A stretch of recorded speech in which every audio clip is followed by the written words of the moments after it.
जहां पर क्रांति का असर रहा।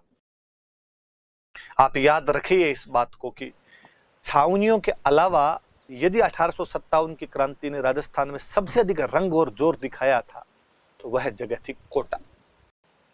कोटा में जन विद्रोह हो गया था। मेरे शब्द पे ध्यान दीजिए आप, जन विद्रोह, पब्लिक रिवोल्ट, पब्लिक रिबेलियन। जनता स्पॉन्टेनियस, स्वतःस्फूर्त क्रांति में उतर गई थी, तो वह जगह कोटा है। हम पढ़ते हैं क्या बात थी क्या नहीं थी। मैं थोड़ा समझाता हूं, आप देखना थोड़ा सा। हम कोटा की बात, दो लोग हैं क्रांति करने वाले, समझाना चाहूंगा। अंग्रेजों से संधि के बाद में एक राजा होता था, एक अंग्रेजों की तरफ से एक बंदा रहता था, रेजिडेंट। राजा और रेजिडेंट के बीच में बातचीत करने के लिए एक अधिकारी की नियुक्ति और की जाती। राज्य की तरफ से एक अधिकारी नियुक्त किया जाता है। अंग्रेजों की तरफ से बात कौन करेगा? राजा खुद जा जाके दिल्ली थोड़ी बात करेगा। वो जो एक बिचौलिया, एक मीडिएटर हुआ करता था, उसको वकील बोलते थे। आज भी देख लो वकील का काम क्या है, आपके और जज के बीच की बातचीत को करने वाला आदमी होता है। तो जयदयाल नाम का एक व्यक्ति, जो वास्तव में तो गोकुल का रहने वाला था, कोटा में अंग्रेजों की एजेंसी और कोटा के महाराव, कोटा के राजा को महाराव बोलते थे, उनके बीच की एक कड़ी था। उनका एक मीडिएटर था, वकील था। लेकिन इस क्रांति से थोड़े दिन पहले जयदयाल को वकील के पद से हटा दिया गया था। सेना को बोलते थे रिसाला, और रिसाला में एक अधिकारी था, रिसालदार बोलेंगे। थाने में थानेदार, तहसील में तहसीलदार, तो रिसाला में रिसालदार। मेहराब खान थे, जो मूलतः करौली के रहने वाले थे, परंतु कोटा में रिसालदार के पद पर कार्यरत थे। इन दो लोगों ने बेसिकली क्रांति की। जयदयाल और मेहराब खान विद्रोह, ये नाम याद रखें। अब एक ये तो विद्रोह करने वाले, विद्रोह किसके खिलाफ? अंग्रेजों के। तो अंग्रेजों की तरफ से जो अधिकारी होता है उसको क्या बोलते थे? Political agent. Major Burton political agent हुआ करता था। एक अधिकारी, एक कड़ी होगी राजा, और यहां पर जो राजा था वो था राम सिंह सेकंड करता था। मेजर बर्टन की नीमच में पोस्टिंग थी।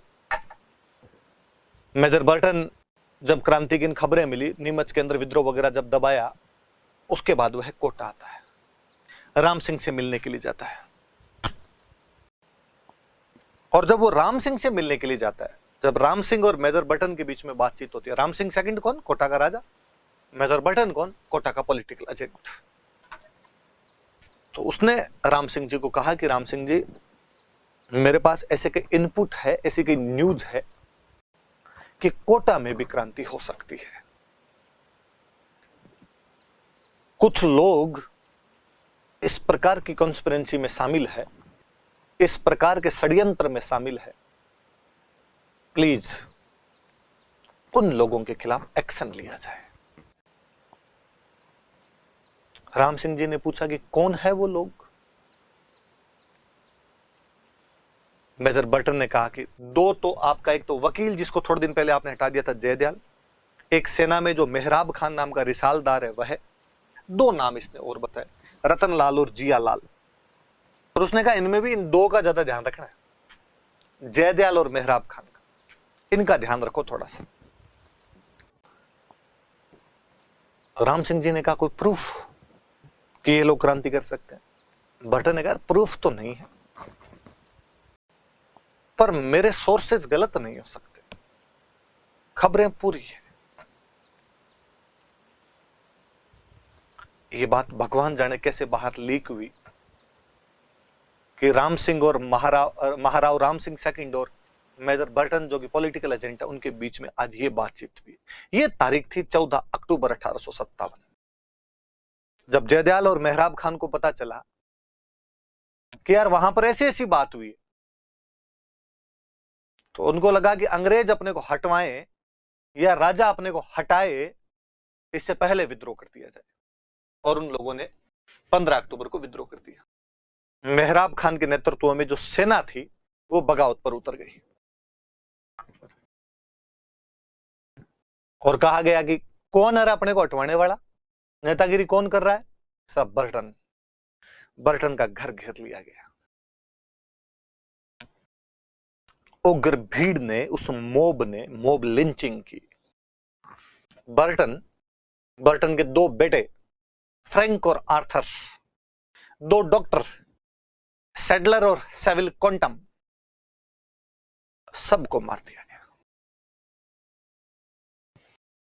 राजस्थान में दो पॉलिटिकल एजेंट मारे गए थे। आउवा वाले विद्रोहियों ने मारवाड़ के पॉलिटिकल एजेंट मोक मैसन को मार दिया था। कोटा के रिबेल्स ने कोटा के पॉलिटिकल एजेंट मेजर बर्टन को मार दिया था। पर इसमें न केवल बर्टन को मारा गया था, बल्कि उसके दो बेटे फ्रैंक और आर्थर, दो डॉक्टर सैडलर और सेविल क्वांटम भी मार दिए गए थे। इवन जब उन्होंने घेर रखा था, बर्टन की रेजिडेंसी को घेर रखा था, तब महाराव ने एक बंदा भेजा बातचीत करने के लिए कि समझाओ, ऐसे नहीं करते। देवीलाल नाम का एक आदमी गया था। उग्र भीड़ ने देवीलाल को भी मार दिया था। कोटा में क्रांति का सूत्रपात हो जाता है। जब लोगों को लगा कि राजा का रवैया भी, उन विद्रोहियों को लगा कि राजा का रवैया भी अंग्रेजों की तरफ झुका हुआ है, अंग्रेजों के फेवर में है, क्योंकि राजा ने क्या किया, बर्टन को और मार तो दिया गया। इवन कहते हैं बर्टन की तो लाश को पूरे कोटा के अंदर घुमाया गया था कि जो कोई अंग्रेजों का साथ देने की कोशिश करेगा उसको वही हस्तर किया जाएगा। पर राजा ने, कहते हैं कि वो जो भी लाशें थी उनका अंतिम संस्कार करवाया। मृत व्यक्ति की लाश पार्थिव देह होती है, पवित्र शरीर होता है, उसके साथ तो ऐसा नहीं किया जाना चाहिए। जो भी रिचुअल्स इनके हैं उनके आधार पर इनका अंतिम संस्कार तो करवाया जाए। कहते हैं लोगों को यह बात रुचि नहीं, महाराव का महल घेर लिया गया। महाराव को उसके महल में बंद कर दिया गया, नजरबंद, हाउस अरेस्ट कर दिया गया। महाराव के सैनिकों ने, जो भी उनकी पर्सनल टुकड़ी थी, उसने जैसे तैसे करके विद्रोहियों को अंदर तो नहीं घुसने दिया, या यूं कहें कि विद्रोही अंदर घुसे नहीं, पर महाराव को घर के अंदर कैद करके जरूर रख दिया गया था। पॉलिटिकल एजेंट मार दिया गया है, महाराव गिरफ्तार कर लिया गया। एक तरीके से हाउस अरेस्ट है, तू तेरे इस घर से बाहर नहीं निकलेगा, महल से बाहर नहीं आएगा। कोटा में एक मंदिर पड़ता है, मथुराधीश मंदिर। महंत जी थे कन्हैयालाल गोस्वामी। महंत जी समझते हो? पुजारी, प्रिस्ट कन्हैयालाल जी गोस्वामी। और कन्हैयालाल जी को पता चला कि रिबेल्स ने, विद्रोहियों ने महाराव राम सिंह सेकंड को तो हाउस अरेस्ट ही कर रखा है। वो आए और उन्होंने आके जयदयाल और मेहराब खान को कहा गया, जयदयाल, मेहराब खान, राजा, इस कदर तो जलील मत करो यार। खबरें यूं थी कि विद्रोही इनको मार भी सकते हैं, तो उन्होंने कहा ऐसा मत करो आप कुछ। जयदयाल मेहराब खान ने कहा कि नहीं करेंगे, अंदर सुरक्षित रहेंगे, बाहर तो हम नहीं निकलने देंगे, अंदर सुरक्षित रहेंगे, पर महाराव को हमारे कागज पर साइन करने पड़ेंगे। कौन सा कागज? चलो, लेके गए समझौता करवाने के लिए। किस किस के बीच में? महाराव राम सिंह सेकंड और विद्रोही जयदयाल और मेहराब खान के बीच समझौता। मीडिएटर कौन है? बिचौलिए कौन है? कन्हैयालाल जी गोस्वामी, जो कि मथुराधीश मंदिर के महंत है, पृष्ठ है, पुजारी। कागज दिखाया कि साहब ये कागज है, साइन करो इस पर। राजा ने कहा मैं कागज पढ़ूंगा। अरे ना ना ना, पढ़ना वढ़ना नहीं है, साइन कर, पढ़ हम लेंगे। राजा से फोर्सफुली उस कागज पर साइन करवाए गए। जयदयाल ने कहा मैं पढ़ के सुना देता हूं, वकील आदमी हूं, कागज पानड़े पूरे रखता हूं एकदम। 9 शर्तें थी उसमें, वो जो कागज था उसमें 9 कंडीशंस थी। कंडीशन कुछ यूं कि लिखा हुआ कि मैं महाराव राम सिंह सेकंड कोटा का राजा यह घोषणा करता हूं कि मैंने बर्टन को मरवाया है। मतलब बर्टन के मर्डर की रेस्पॉन्सिबिलिटी महाराव खुद ले रहा है। महाराव ने कहा अरे ये तो मैंने करवाया नहीं है। चुप रहे, साइन कर दिए ना, अब तेरा ही है। और लिखा मैं राम सिंह सेकंड महाराव ऑफ कोटा यह डिक्लेयर करता हूं कि आज के बाद कोटा का एडमिनिस्ट्रेशन वकील जयदयाल और रिसालदार मेहराब खान मिलकर चलाएंगे। 9 शर्तें, वो 9 शर्तें ये कहती है कि क्रांति की जिम्मेदारी महाराव की है और महाराव शासन भी जनता को सौंप रहा है। और मरता क्या नहीं करता। महाराव की हालत गंभीर थी, महाराव को माननी पड़ी उनकी बात। इवन कहते हैं कि महाराव की हालत इतनी गंभीर कर दी गई थी कि महाराव ने मेवाड़ के स्वरूप सिंह को मैसेज किया था कि लुगाई टाप रहोगे तो आप बुला लो। मुझे लगता है बदतमीजी पर उतर सकते हैं विद्रोही, पर हालांकि ऐसी कोई घटना नहीं हुई, पर कहीं ना कहीं महाराव के मन में शंका थी। अंग्रेजों की तरफ से कोई मदद मिलने की उम्मीद दिख नहीं रही थी। इतने में करौली का राजा मदन पाल आगे आया। ये और महल के बाहर जो विद्रोही जमा हो रखे थे, जो महल को घेर रखा था, उस महल को उन्होंने स्वतंत्र करवाया। पर सुनना मेरी बात, केवल महल स्वतंत्र हुआ है, कोटा के प्रशासन पर अब भी वकील जयदयाल और रिसालदार मेहराब खान का कब्जा है। फाइनली मार्च 1858 में जाके अंग्रेजों का 30 मार्च 1858 को कोटा को पूर्णतया मुक्त करवाया था।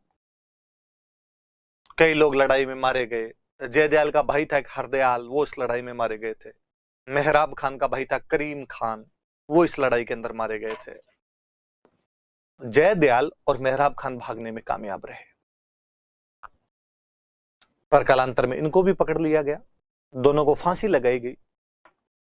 फांसी उसी नीम के पेड़ के पास लगाई गई जिस नीम के पेड़ के पास वो रेजिडेंसी थी जिसमें विद्रोहियों ने बर्टन को मारा था। अंग्रेज ये बताना चाहते थे कि आपने हमारे अफसर को मारा है तो आपके साथ भी हम उतना ही नृशंसता पूर्वक व्यवहार करेंगे। लेकिन 6 महीने तक, अक्टूबर से मार्च देख लो, अक्टूबर, नवंबर, दिसंबर, जनवरी, फरवरी और मार्च, 6 महीने तक कोटा की सत्ता कोटा के महाराव के हाथ से छीन ली गई थी। कोटा की सत्ता विद्रोहियों के हाथ में थी। अंग्रेजों ने रॉबर्ट्स को कहा कि जांच और कर कि क्या बर्टन की हत्या में महाराव राम सिंह सेकंड का हाथ है, क्योंकि उनको वो लेटर मिला जयदयाल मेहराब खान की नो कंडीशन वाला, जिसके अंदर महाराव डिक्लेयर करता है कि मैंने करवाई है। महाराव ने कहा बंदूक लगवा के लेटर पे साइन करवाए हुए हैं, पंडित जी को पूछ लो, कन्हैयालाल जी को पूछ लो। हालांकि रॉबर्ट्स ने जब जांच की तो अंग्रेजों ने फाइनली कहा कि बर्टन की हत्या में, बर्टन के मर्डर में महाराव का अपराध तो नहीं है, निरपराध है, इसका तो कोई क्राइम नहीं बनता है, इसने नहीं मारा बर्टन को, पर यह बर्टन के मर्डर के लिए रिस्पॉन्सिबल जरूर है। क्योंकि बर्टन ने जब पहले दिन कह दिया था कि इनको रोका जाए, तो रोके क्यों नहीं? और फिर जब बर्टन की छावनी घेर ली गई थी तब भी इसने कोई बचाने का प्रयास नहीं किया था। और अंग्रेजों ने उसकी तोपों की सलामी घटाई। पहले उसको 15 तोपों की सलामी, ये बेइज्जती हुआ करती थी।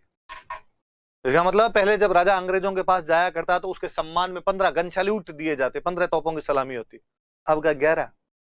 और इस तोपों की सलामी के आधार पर जब सारे राजा इकट्ठे हुआ करते थे, उनके बैठने की व्यवस्था होती, जिसकी जितनी ज्यादा तोपों की सलामी उसको आगे बिठाएंगे, फिर उससे पीछे, उससे पीछे, उससे पीछे। ये अपने आप में एक बेइज्जती वाली बात थी कि भाई बेइज्जती। तो करौली के राजा मदन पाल को अंग्रेजों ने कहा कि शाबाश मेरे चीते, ये हुई ना बात, और तेरे को 17 तोपों की सलामी देते हैं, तेरी बढ़ाते हैं और इनकी घटा देते हैं। तो उसकी बढ़ा के बाद में 17 तोपों की सलामी दी।